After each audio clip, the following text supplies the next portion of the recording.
Hai semua, di video kali ini kita akan membahas tentang serial kartun yang sudah biasa kita temui dan sangat tidak asing bagi kita semua. Seperti yang sudah kalian lihat di judul, di video kali ini kita akan membahas kartun SpongeBob SquarePants. Kartun ini menceritakan tentang kehidupan di bawah laut di Bikini Bottom. Namun apakah kalian pernah mendengar bahwa kartun lucu ini memiliki beberapa teori konspirasi? Yuk tanpa berlama-lama kita langsung masuk ke videonya.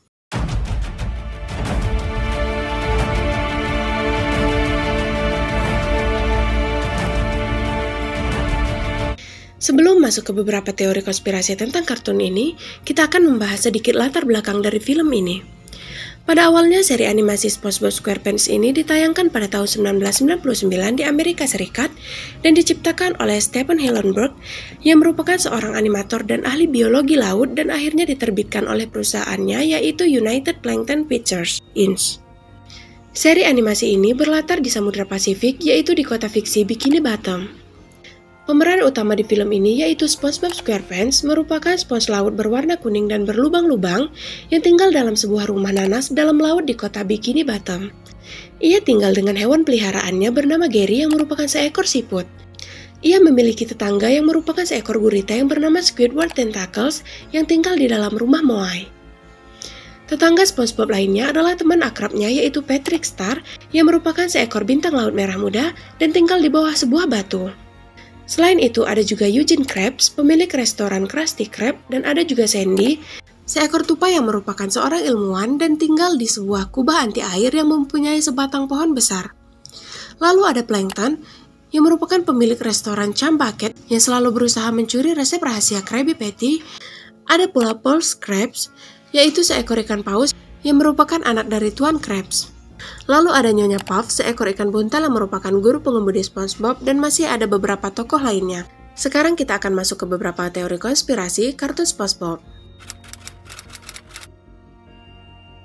Fakta bahwa Tuan Krab adalah seekor kepiting dan putrinya adalah seekor ikan paus memang terlihat cukup aneh. Bagaimana bisa seekor kepiting memiliki keturunan ikan paus? Hal inilah yang membuat teori konspirasi bahwa Paul merupakan anak angkat dari Tuan Krabs. Banyak teori konspirasi yang menjelaskan ketika Paul masih bayi, ibunya terkena kait pancingan dan Tuan Krab menyaksikan tragedi itu. Perasaan yang kasihan melihat Paul sendirian dan menangis menjadi alasan Tuan Krab memutuskan untuk mengadopsi bayi paus itu. Hal ini jugalah yang menjelaskan kenapa Tuan Krab sangat takut kait pancingan dan melarang Patrick juga SpongeBob bermain-main dengan benda itu. Makanan populer di Bikini Bottom adalah Krabby Patty yang ada di Krusty Krab tempat SpongeBob bekerja. Plankton seringkali ingin mencuri resep rahasia Krabby Patty itu dari Tuan Krab. Namun, usahanya itu selalu gagal. Apa sebenarnya resep rahasia dari Krabby Patty tersebut? Beberapa menduga bahwa bahan rahasia yang digunakan untuk membuat Krabby Patty adalah daging kepiting. Ditambah lagi dengan bentuk Krusty Krab yang berbentuk seperti jebakan kepiting. Tuan Krab sendiri juga merupakan satu-satunya kepiting yang ada di Bikini Bottom. Itu kemungkinan karena kepiting-kepiting lainnya telah dijadikan sebagai bahan untuk membuat Krabby Patty. Kota Bikini Bottom dipercaya terinspirasi dari sebuah daerah yang bernama Bikini Atoll. Bikini Atoll di Kepulauan Marshall ini adalah tempat di mana pemerintah Amerika Serikat melakukan 23 tes nuklir selama Perang Dingin. Akibatnya, radiasi dari ledakan nuklir tersebut mencemari lautan sekitar Bikini Atoll. Sehingga makhluk laut yang hidup di sekitar Bikini Atoll bermutasi karena terpapar oleh radiasi nuklir yang telah mencemari pulau dan lautan tersebut. Hal itu jugalah yang menjadi alasan kenapa penduduk Bikini Bottom bisa berbicara. Disebabkan oleh mutasi karena tempat itu sudah tercemar oleh radiasi nuklir yang berbahaya. Itu juga yang menjadi penyebab bangunan di Bikini Bottom kebanyakan berbentuk bekas besi-besi atau logam. Bekas besi-besi dan logam itu dipercaya merupakan sisa-sisa dari ledakan bom nuklir. Awan-awan di Bikini Bottom yang berbentuk bunga juga dipercaya karena adanya campuran minyak dan air dan akhirnya bergelombang. Seven Deadly Sins atau 7 dosa mematikan adalah dosa-dosa yang dicerminkan dalam perilaku dan kebiasaan yang akan menimbulkan dosa-dosa lainnya. 7 dosa mematikan ini adalah kesombongan, ketamakan, hawa nafsu dan iri hati, kerakusan, kemarahan, serta kemalasan. 7 dosa ini dicocokkan dengan beberapa tokoh di kartun SpongeBob SquarePants, antara lain adalah Sandy yang melambangkan kebanggaan atau kesombongan. Sandy yang merupakan seekor tupai dan juga teman SpongeBob adalah seorang ilmuwan. Ia selalu membanggakan dirinya dengan bakat atletiknya dan pekerjaannya sebagai ilmuwan tersebut. Oleh sebab itu, ia dikatakan melambangkan kesombongan. Lalu ada Tuan Crab yang melambangkan keserakahan atau ketamakan karena obsesi berlebihannya terhadap uang dan kekayaan. Selanjutnya ada Paul yang melambangkan hawa nafsu karena selalu terobsesi dengan ikan jantan.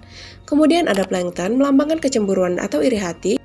Hal ini memang terlihat karena ia selalu cemburu akan kesuksesan Tuan Krabs, dan karena hal itulah ia sering berusaha untuk mencuri resep Krabby Patty yang dijual di Krusty Krab agar bisa menjadi sukses seperti Tuan Crab. Lalu ada Nyonya Puff yang melambangkan kerakusan karena ia makan dengan porsi yang berlebihan. Kemudian ada Squidward yang melambangkan kemarahan karena ia memiliki perasaan benci dan marah yang tidak terkendali. Dia membenci tetangganya, temannya, bahkan semua hal yang ada di Bikini Bottom. Dan yang terakhir ada Patrick yang melambangkan kemalasan. Patrick yang tinggal di bawah batu dan sering tidur-tiduran merupakan seorang pengangguran yang kebanyakan waktunya hanya diisi dengan makan, tidur, dan bermain dengan SpongeBob. Sebenarnya masih banyak teori-teori konspirasi tentang kartun SpongeBob ini. Namun, aku hanya membahas beberapa yang aku anggap cukup menarik. Jika ada teori-teori lainnya yang ingin kalian sampaikan dan bahkan jika ada teori konspirasi lainnya yang kalian ingin aku bahas, bisa tulis di kolom komentar di bawah. Nah, sekian video aku kali ini. Jangan lupa like, komen, dan subscribe, serta aktifkan tombol lonceng juga agar tidak ketinggalan video terbaru dari channel aku. Terima kasih buat kalian yang sudah menonton dan sampai jumpa di video selanjutnya.